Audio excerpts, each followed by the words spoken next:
Good morning, everyone. Thank you for being here. I'm Kristi Noem, the Secretary of the Department of Homeland Security, and today we're here to talk about an operation that's been going on for several months.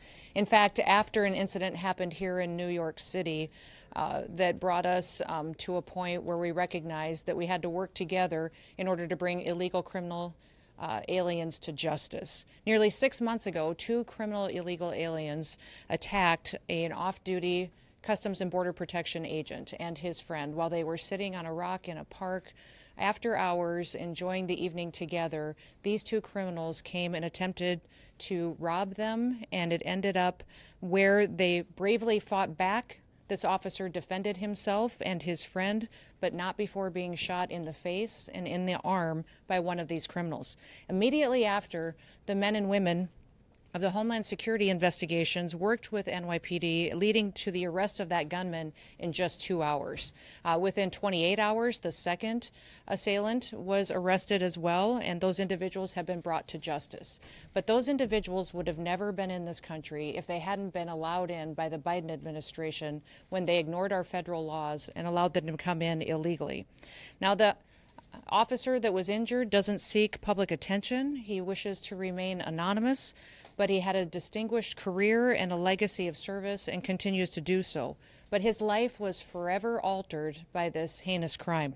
His attackers never should have been in this country, and they've been protected and were protected up until that point by sanctuary city policies. In fact, they had long criminal rap sheets and were released by the Biden administration and continued to be released by leaders in this city to perpetuate crimes against the citizens that live here. During our investigation, we learned that these scumbags were affiliated with the transnational criminal organization, the notorious Trinitaris gang in New York. We began to target every single last person that is affiliated with them and recognized that they needed to be brought to justice. The American people deserve dignity, they deserve justice, and we deliver both. So we launched Operation Salvo here in New York City. Operation Salvo was a cooperation of the resources of CBP, HSI, ERO, and also the federal prosecutors from the Southern District of New York. The New York County District Attorney's Office also participated in this operation. We've arrested 54 individuals as a part of Operation Salvo since its inception just a few months ago. Those arrested are violent transnational gang members and affiliates associated with Trinitarios who are responsible for weapons trafficking, for human smuggling, for narcotics distribution, and for armed robberies. They had perpetuated previous violent attacks across the city of New York City. We have already removed not only many of these individuals that we have arrested, but over 60% of them have been returned back to their home countries to face justice for their crimes there as well. These arrests and these removals represent a significant blow to the criminal network that has been terrorizing communities and right here in New York City and throughout the United States. And that's our message to this administration, to this city, to the state, and to the United States, is that President Trump and his law enforcement officers that are entrusted to protect the American people will every day continue to keep America safe. Operation Salvo is just the beginning of a broader and a much more sustained effort to go after not only transnational criminal organizations and networks, but also illegal criminal aliens throughout the country. We are on offense. The Trump administration is using every single tool that we have to protect the American people. Sanctuary policies, whether they're here in New York City, whether they're in California, Illinois, or Minneapolis, if you are a criminal illegal alien, we are coming to get you. We will arrest you. We will bring justice, and we will also bring safety to the American people. We are warning anyone, if you think you can harm an individual, a citizen of the United States, or a law enforcement officer, we will find you and bring you to justice. If you lay a finger on one of our officers, we will catch you, we will prosecute you, and you will feel the full extent of the law. In every single thing the Trump administration does, we put the American people first. Operation Salvo has proven that by taking 54 dangerous individuals off of our streets and protecting the people who live here in this city. Now, also thanks to President Trump, we have 2.6 million people who have left our country who shouldn't have been here in the first place. They were here illegally, and over 650,000 of them were arrested, detained, and deported back to their home countries. 2 million of them left voluntarily. And to us, that our officer got shot.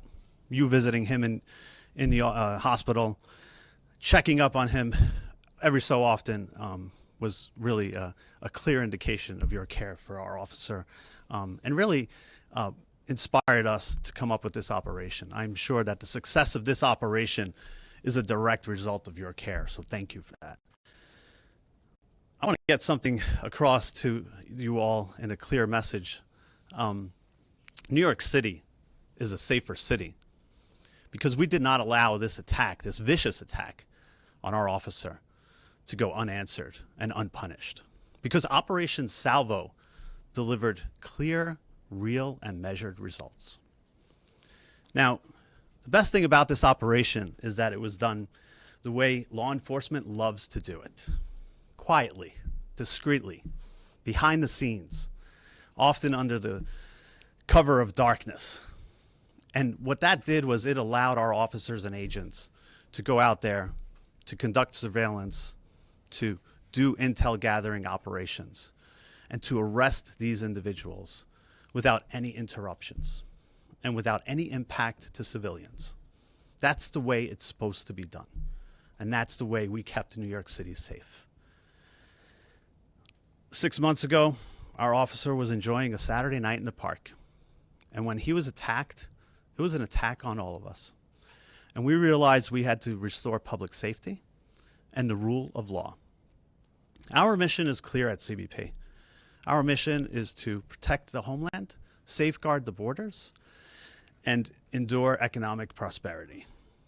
But this mission was more narrowly focused. This mission was about protecting the citizens of New York and ridding ourselves of these horrible individuals. Now, we came up with the name Salvo because the name means a lot to us. Salvo, first and foremost, the term our officer received salvation that night. By the grace of God and because of the incredible support from the NYPD under leadership of Commissioner Tisch and her team, who was out there picking up our officer and bringing him to a hospital. So we thank the NYPD for that. Salvo also references a term of simultaneous discharge of guns in battle. And that's what happened that night to our officer. And he was so courageous in getting shot in the wrist and in the face and still firing back. He's a hero to us, and he inspires us each and every day. And finally, we felt the need as a premier law enforcement agency with our partners to unleash a salvo of justice.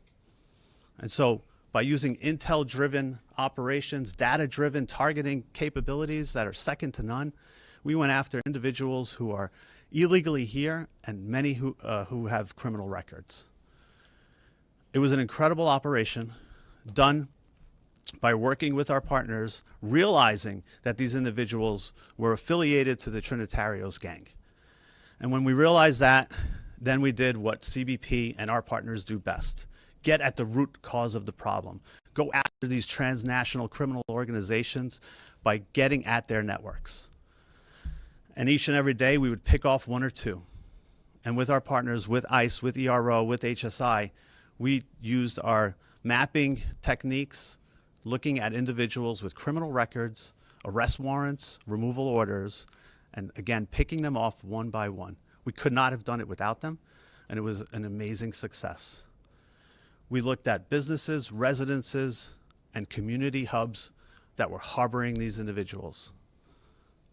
The results speak for themselves.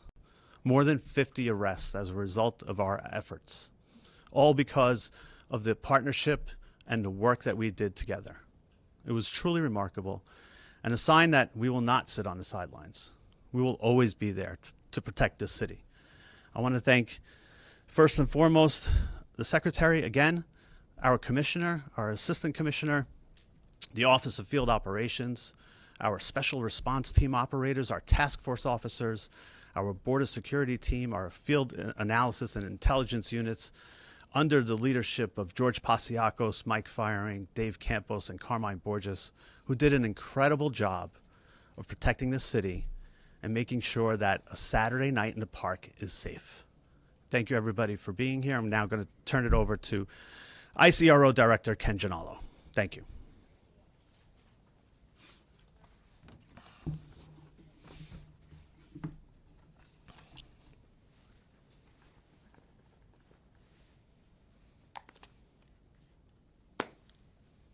Good morning, everyone.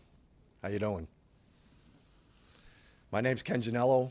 I am the Field Office Director for ICE Enforcement Removal Operations, New York City. I first want to thank Secretary Noem for traveling to the city today and for our continued and unwavering support of our brave law enforcement officers. We are here today because of the abject failure of the New York City bail reform laws and sanctuary city policies. The tragic shooting of this heroic CBP officer was entirely preventable and is a direct result of those policies. What makes this case particularly egregious is both of these violent criminals had been in NYPD custody on multiple occasions. However, due to these sanctuary city policies and the politicians that prioritize politics over public safety, these criminal illegal aliens were repeatedly released onto New York City's streets to harm this brave officer. ERO New York City is proud to partner with CBP and HSI in this joint initiative to not only locate and arrest the two criminal aliens responsible for the shooting, but also to identify, locate, and apprehend their Trinitario associates, ruthless gang members who engage in illicit activity and terrorize law-abiding New Yorkers. Together, we have arrested over 50 criminal aliens, many with felony convictions, including weapons offenses, drug offenses, robbery, assault, rape, sexual abuse, burglary, and larceny. Approximately 30 of those have already been removed from the United States, while the remaining are in ERO custody at this time. Communities with sanctuary policies suffer the most harm from criminal aliens. When local police release dangerous aliens into the community, they often reoffend in the same community that they are released in. And also, they stay in sanctuary city areas. In this case, the shooter demonstrates he would travel to another sanctuary city jurisdiction, which was in Massachusetts, where he had an outstanding criminal warrant for armed robbery. So to further their criminality without fear of consequences or repercussions, they will travel to sanctuary city jurisdictions, basically hiding in plain sight. They provide safe haven for criminal aliens. The lack of cooperation is unprecedented across the law enforcement spectrum, and rather than the city's stated purpose to protect the immigrants in New York and the citizens of New York City, these misguided policies allow criminals to roam freely in our city, in our country, subjecting New Yorkers and all Americans to unnecessary harm, which includes an off-duty CBP officer just trying to enjoy his Saturday evening in our great city. ICE will continue to uphold the mission to protect the city's residents by holding alien offenders accountable. New Yorkers should not have to worry about violent criminals roaming their neighborhoods because the local systems failed them. We always stand ready to work with our local law enforcement partners without condition and sincerely look forward to reestablishing mutually beneficial path forward for the safety of all New Yorkers to ensure preventable tragedies like this never have to occur again. Thank you. I will now introduce you to the Special Agent in Charge for Homeland Security Investigations for New York, Mr. Ricky Patel.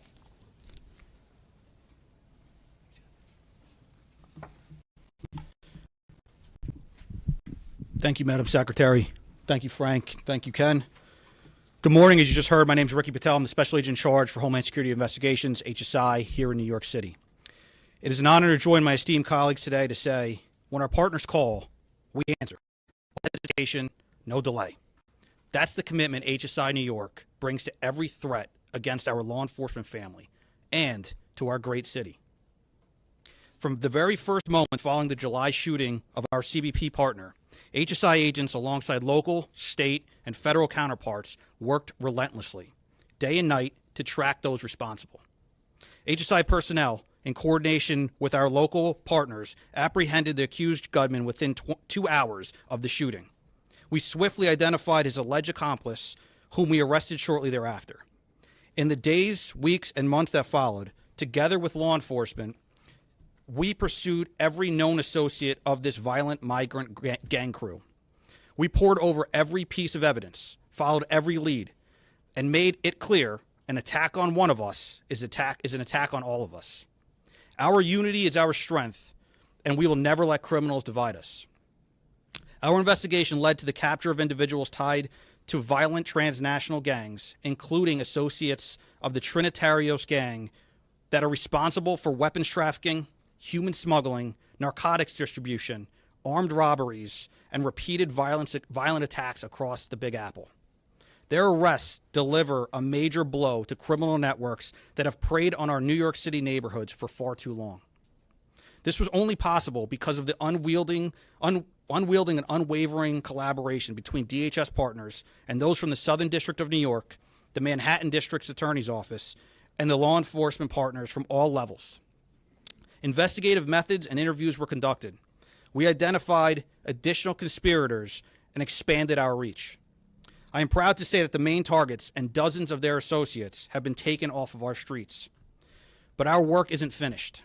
We will continue to leverage every resource, whether it's local, state, or federal, to root out anyone connected to this conspiracy and this violent gang. Leadership and teamwork remain the backbone of our success. HSI's mission is clear: protect public safety and national security by investigating and arresting the most dangerous criminal elements from our communities. Every day, we use our broad authorities to enforce hundreds of federal laws, targeting transnational criminal organizations from every angle. We will not rest. We will not back down. HSI New York will continue to disrupt and dismantle criminal networks, ensuring our city and our country remain safe. Thank you, and I now turn it back over to Secretary Noem. Well, thank you, Ricky and Frank and Ken, for all of your hard work that you do every day here in New York City, but also for the rest of our country. With that, we'll open it up to any questions that you may have. Of the 54 people, how many had pending charges or criminal convictions? And I'm wondering, ICE's own data in New York City shows that over the last year, between January and October, 70% of the arrests that ICE did in New York City had no criminal convictions or pending charges. Should New Yorkers expect that trend to change? That's higher than the nationwide average. If you look across the nationwide average, we have 70% of the individuals that we've arrested and detained have criminal convictions or charges against them, either in this country or other. We're continuing to do our work to bring those criminal illegal aliens to justice. And ICE will continue to get up every day and do what they can to protect New York City. I can have Frank or Ken speak to if you know how many criminal convictions of the 54 had previous to this arrest that they had. I don't know if you have those data points with you. Numbers, we can get those for you, though. Exactly. The vast majority of them, though, have criminal charges against them or convictions against them as well. Yes. Where were the 54 people from? Were they all part of the Trinitarios? And what's their immigration status? Again, loosely affiliated to the Trinitarios. Want to make that clear. Through connections by connections that we made by speaking to them, understanding who they were, where they were operating out of, and contacts that they had on their phones. Immigration status, all illegals. So this loosely connected mean they just knew someone who was in the gang? They were not members? It varies. It varies a spectrum from speaking to individuals associated with the gang to just having conversations. Secretary, in October we saw mass protests and armored vehicles rolling down Canal Street. How do we ensure that we don't see another situation like what happened yesterday here in Manhattan? What I would encourage everyone to do, and especially your elected officials, is to bring everybody together to talk about partnerships and start working with ICE and start working with CBP as we bring criminals to justice. And many times your policies and the rhetoric coming out of elected officials has divided people and pitted them against each other. Our job every day, and what President Trump promised to do, was to protect every single American, no matter where they lived in this country, that he was going to make sure that we weren't going to have more victims in this country. And we are going to continue to do that each and every day. And I'd encourage the leaders in this city and your governor and in other cities and states across this country to work with us rather than opposing us so that we can continue to make our streets safer. Yes, right here. Hi, Sarah Hi. Wilson from Newsmax. Yep.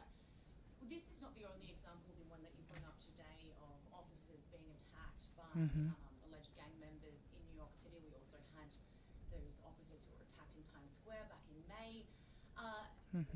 With these examples, has Mayor Mamdani and his administration offered to cooperate when it comes to getting criminal gang members off the streets? Because we know he is not a fan of ICE, but when it comes to criminal gangs, is there any kind of leeway that has been given them? You know, we're hoping the mayor will work with us to get these criminal elements and especially gang members and terrorist organizations out of New York City. I know he and the president had a productive conversation. Our communication at the Department of Homeland Security has not been productive with the mayor's office or with NYPD, but we want to continue those conversations so we can work together. Yes. Director Russo spoke about how this operation happened discreetly, cover of darkness, and that's how it should be, which is in contrast to what happened in Minneapolis yesterday. You said What do you mean in contrast to what happened in? very, if not very much not. Because of the protesters and the violent criminals that were attacking our law enforcement. If you remember in that operation, what happened was our officers were out trying to get a car stuck out of the snow when they were surrounded and assaulted and blocked in by protesters that were inciting. The officer was following his training. He did follow his training because of an individual that was. Point blank into a driver's window. Is that part of the training? How is that self-defense? This is an experienced officer who followed his training, and we will continue to let the investigation unfold into the individual and continue to follow the procedures and policies that happen in these use of force cases. But let's remember the events that surrounded what happened yesterday on that tragic situation was that these individuals had followed our officers all day, had harassed them, had blocked them in. They were impeding our law enforcement operations, which is against the law. And when they demanded and commanded her to get out of her vehicle several times, she did not. So we'll continue to allow this process to unfold and recognize that these law enforcement officers every single day put their lives on the line. They go out and do their jobs. They go out and this was an act of domestic terrorism, which is perpetuating. These policies and procedures that follow a use of force situation like this are continuing to be put in place. So the standard operating procedure after every use of force situation is that we follow these procedures and protocols. The situation is no different. This young lady, right beside you.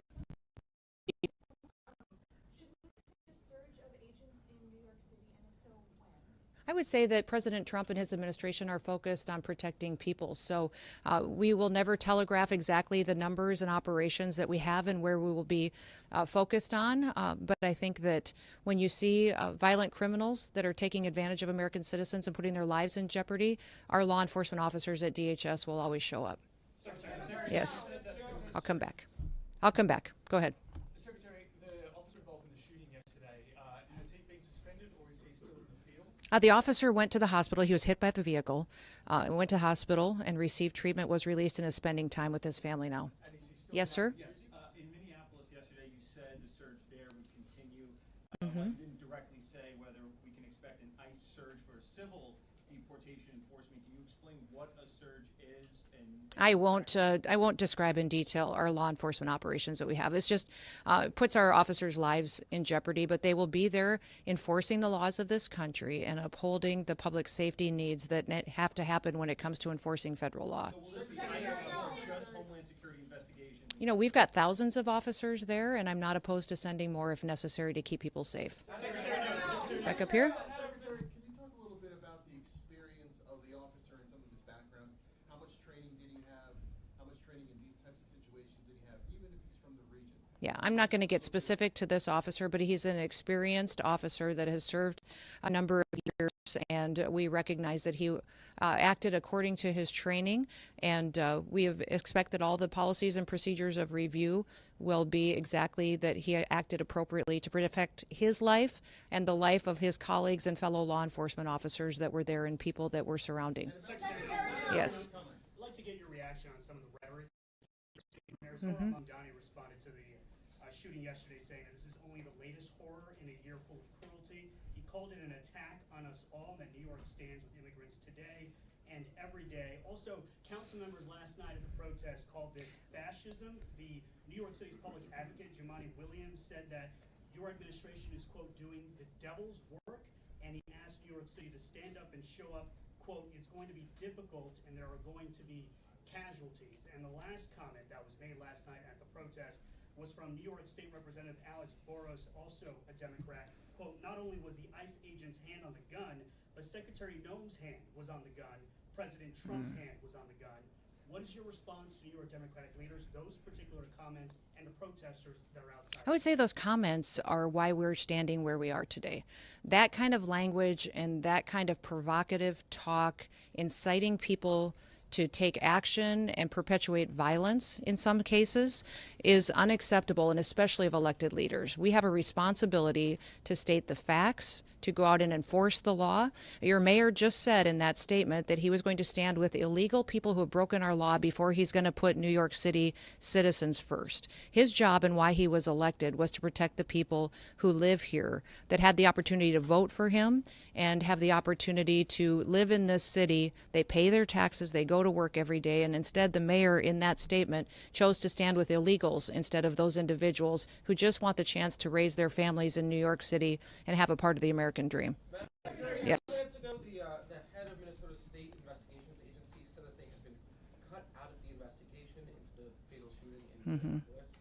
Can you explain that reversal? I'd like to know where they've been and why they're not out on the streets investigating all of these people that are harassing and inciting violence on law enforcement officers right now.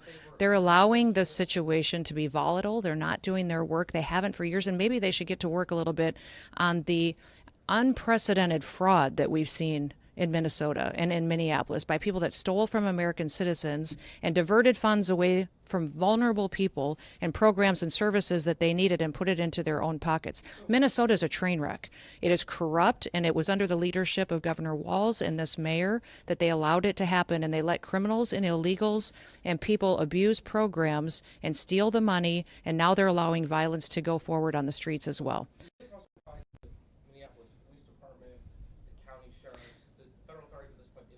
I won't put a blanket statement out like those other individuals will. What I would say is I welcome them to come and help us. Come help us make sure that the streets are safe, that laws are enforced, and that we can do the right thing to make sure that American citizens come first. Yes, sir. They have not been cut out. They don't have any jurisdiction in this investigation. Yes, go ahead. I'm going to speak to this individual right here. Yes. Mm-hmm. That this was an act of domestic terrorism, that the officer was... Anytime you take something... It is in direct contradiction to what they are seeing and watching in the multiple angles that have been released. What I would... This vehicle was used to hit this officer. It was used as a weapon, and the officer feels as though his life was in jeopardy. It was used to perpetuate a violent act that this officer took action to protect himself and to protect his fellow law enforcement officers. So we'll let this continue to go forward and follow the same policies and procedures that every use of force situation does. But we've had almost over 100 times these vehicles have been used by law enforcement officers and to do damage and to harm them.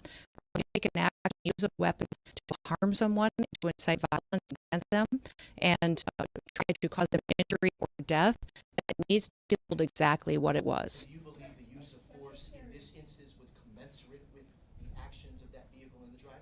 I would say that when these individuals use their vehicles to try to ram our law enforcement and to put their lives in jeopardy, that law enforcement officer has to make a decision to protect his life and the individuals around him as well. Yes.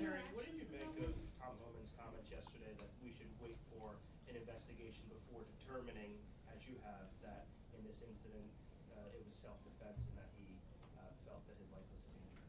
You know, I didn't see those comments, but from what I understand, he also put out a statement later as well. So I'll let Tom speak to that. But all of us are on the same page in the fact that this law enforcement officer followed his training and that he defended and acted in defense of his life and those around him.